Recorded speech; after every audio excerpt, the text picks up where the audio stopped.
Vietnam's first known civilization began in the Red River Valley around 5,000 years ago.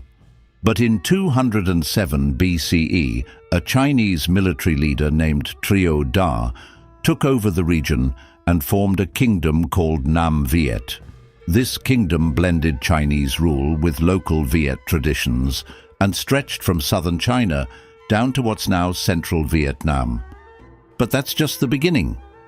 So in this video, we'll dive into the key stories behind Vietnam's rapid transformation, exploring its rich history, fascinating geography, strategic geopolitics, booming economy, and vibrant culture. After Trieu Da took over, the Han dynasty of China conquered Nam Viet in 111 BCE, kicking off nearly 1,000 years of Chinese rule. The Vietnamese resisted throughout, and finally, in 939 AD, a leader named Ngo Quyen defeated the Chinese and declared independence.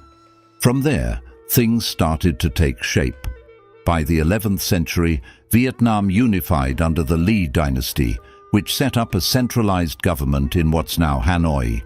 They reformed agriculture and administration, laying the foundation for an independent Vietnamese state called Dai Viet. But as Dai Viet expanded, so did the challenges. In the 12th and 13th centuries, it clashed with powerful neighbors like the Champa Kingdom and the Khmer Empire. As a result, the Lai dynasty weakened internally and was replaced by the Tran dynasty in 1225. The Tran dynasty kept the country moving forward, even as it faced major threats, like 3 massive invasions by the Mongol-led Yuan dynasty. But under the leadership of General Tran Hung Dao, Vietnam pushed them back, marking one of the most legendary military victories in the nation's history. Despite this, internal struggles remained. By 1400, the Tran dynasty fell, and the Ming dynasty of China invaded again. But they didn't stay long. By 1418, a wealthy landowner named Le Loi led a massive uprising. After a decade of fighting, he kicked out the Chinese, declared himself emperor, and founded the later Le dynasty. Under Le Loi and his successors, Vietnam flourished. They created legal reforms, promoted education and the arts, improved farming, and tackled land inequality. But as the population grew, farmland in the north became scarce. So Vietnam expanded south. In 1471, under Emperor Le Thanh Tong, they conquered most of the Champa Kingdom. That's when Vietnamese settlers moved in, building villages all the way down to Nha Trang. And over the next couple of centuries, they kept pushing, this time into Cambodian territory. By the early 1700s, the Mekong Delta and Saigon, now Ho Chi Minh City, were under Vietnamese control. Then, by 1757, with just one province left unconquered, Vietnam's borders looked almost like they do today. But growth brought division, and that made Vietnam vulnerable. So in 1857, France made its move. Under the reign of Napoleon III, France decided to invade Vietnam, aiming to open up new markets in Asia. The following year, Admiral Rigaud de Genouilly arrived in what we now call Da Nang with 14 ships and 2,500 troops. They took the port easily, but faced heavy resistance inland. So in 1859, Genouilly changed course and captured Saigon. After years of fighting, Vietnam signed a peace treaty in 1862, ceding southern territory to France. That territory became the colony of Cochinchina. A few years later, France took more land in the south, but they didn't stop there.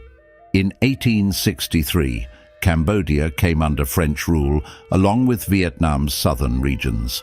Then by 1883, the imperial court gave up control of central and northern Vietnam, which France renamed An Nam and Tonkin.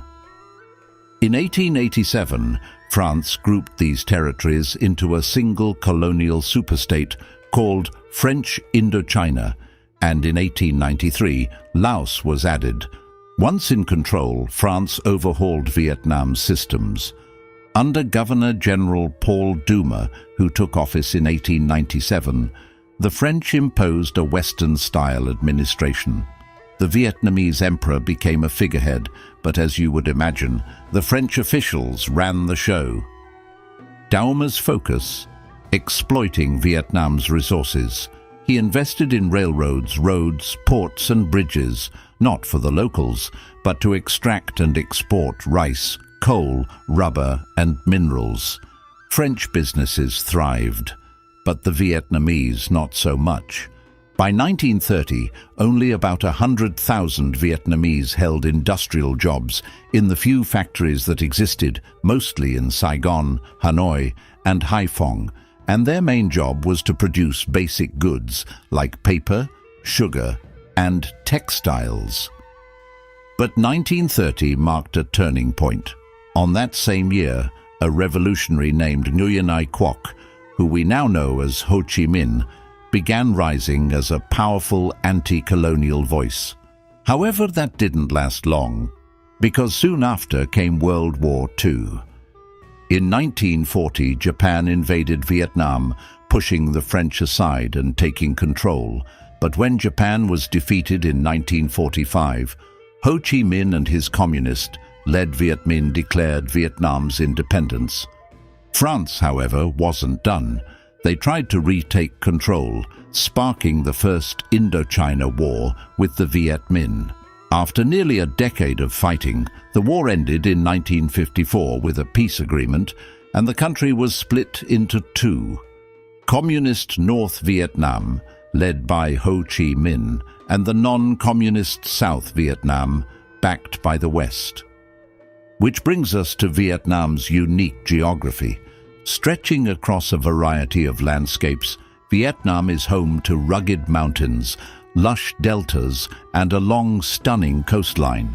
It sits right in the heart of Southeast Asia, covering about 331,700 square kilometers, or roughly 128,000 square miles.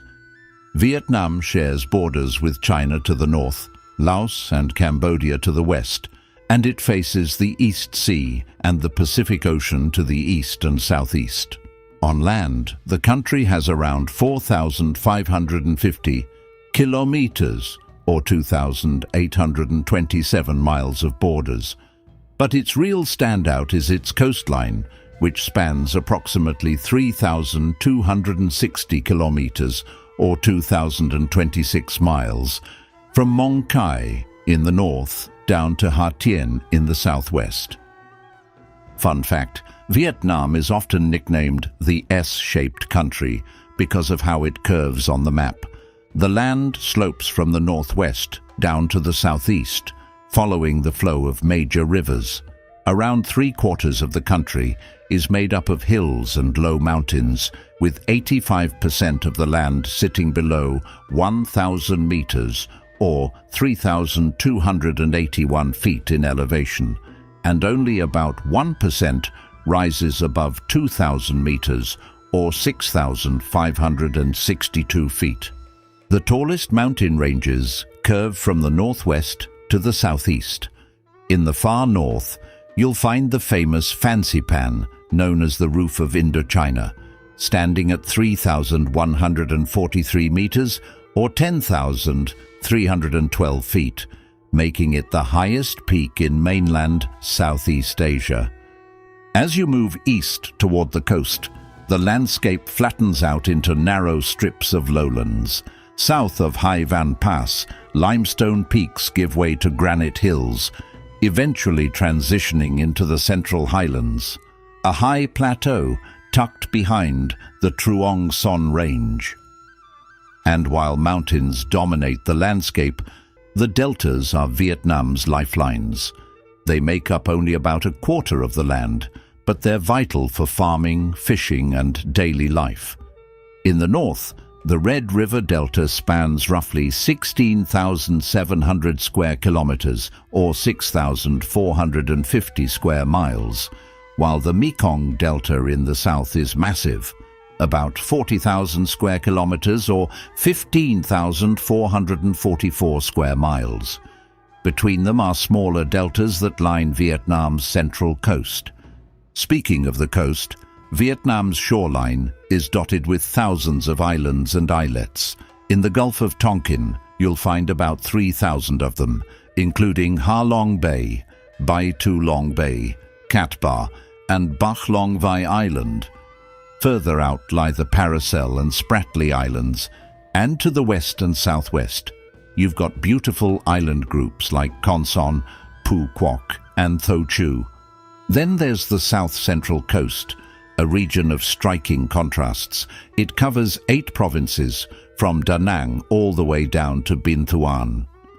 Bordered by mountains on one side and the sea on the other, this area is known for its dramatic scenery. Sandy beaches with a rocky highland backdrop. In terms of the weather, the climate here is typically hot and humid, with temperatures ranging from 22 to 32 degrees Celsius or 72 to 90 degrees Fahrenheit. The rainy season runs from September to December, and the dry season stretches from January to August, making it a great place to visit year-round. This region is also packed with top destinations.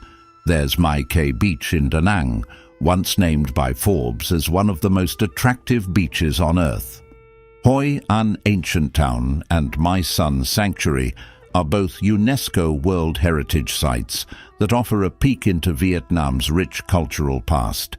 Then there's Nha Trang's Hon Mun Island. It's a hotspot for coral reefs and snorkeling, while the ancient Ponagar Cham Towers, dating back as far as the 8th century, add even more historic depth to the coastline. While the region is rich in natural beauty and culture, its location also plays a much bigger role, shaping Vietnam's geopolitical importance and economic rise. So let's zoom out and see how its place on the map has influenced its power and position in Southeast Asia. Vietnam is a socialist state led by the Communist Party. The president, elected by the National Assembly, serves as head of state and commander of the armed forces.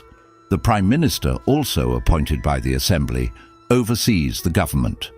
This structure heavily influences Vietnam's economic direction and global partnerships, which, according to Edmund de Rothschild's deputy CEO, Vietnam has been one of the fastest-growing economies in Southeast Asia over the past 5 years. And the numbers back it up. Vietnam continues to see solid gains in education, healthcare, and GDP per capita. Its development model mirrors what China followed in the early 2000s, betting big on manufacturing, scaling up exports, and staying globally competitive. Today, manufacturing remains the backbone of the economy, especially in electronics and energy. But tourism and construction are quickly gaining ground. Vietnam's exports are just as diverse, ranging from crude oil, seafood and rice, to shoes, wood products, machinery, electronics, coffee, and clothing. Back in the day, from 1975 to the late 80s, Vietnam mostly traded with other communist countries. But after the Soviet Union collapsed in 1990, everything changed.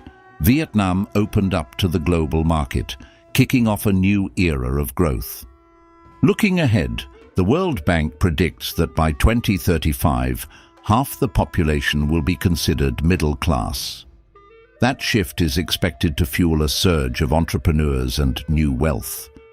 With millionaire numbers skyrocketing over the past decade, Vietnam's momentum shows no signs of slowing, making it a prime destination for long-term investment.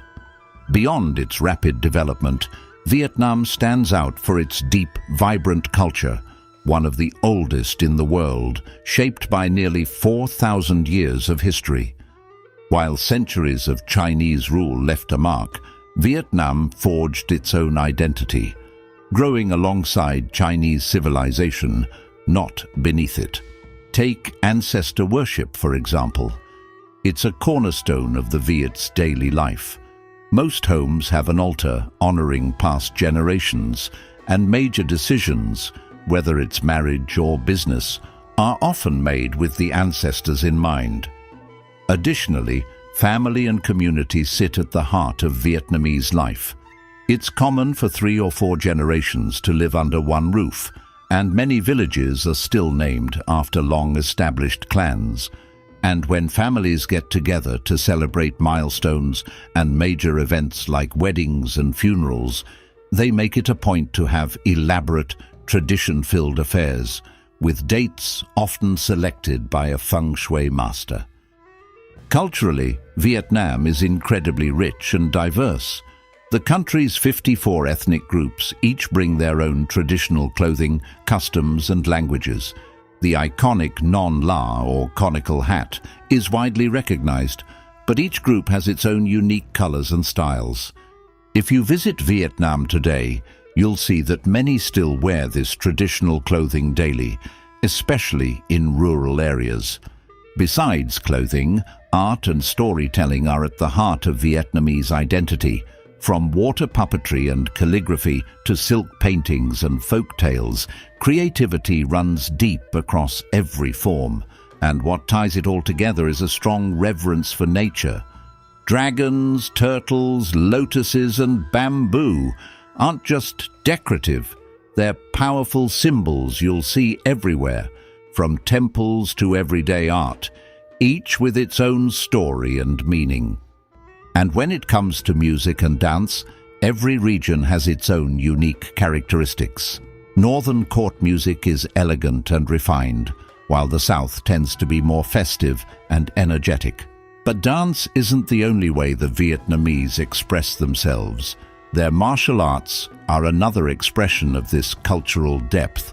With roots in ancient battlefield techniques, styles like Nhat Nam emphasize fluid movements, while Southern garden styles are known for their strength. Even the diaspora contributed with Vovinam, a modern martial art that blends self-defense with national pride. Of course, we can't talk about Vietnam without touching on its cuisine. While the food is incredibly diverse, it's often grouped into 3 regional styles: Northern, Central, and Southern. Across all regions, noodles, noodle soups, and a variety of spring rolls are staples. The cooking style emphasizes fresh ingredients with minimal oil and a heavy use of herbs like mint and basil. Soy sauce and fish sauce are also key flavor components. One of the most iconic dishes is noodle soup, known locally as pho, which originated in northern Vietnam. It features rice noodles in a fragrant broth, usually with beef, chicken, or seafood, and is often served with scallions, bean sprouts, and fresh herbs.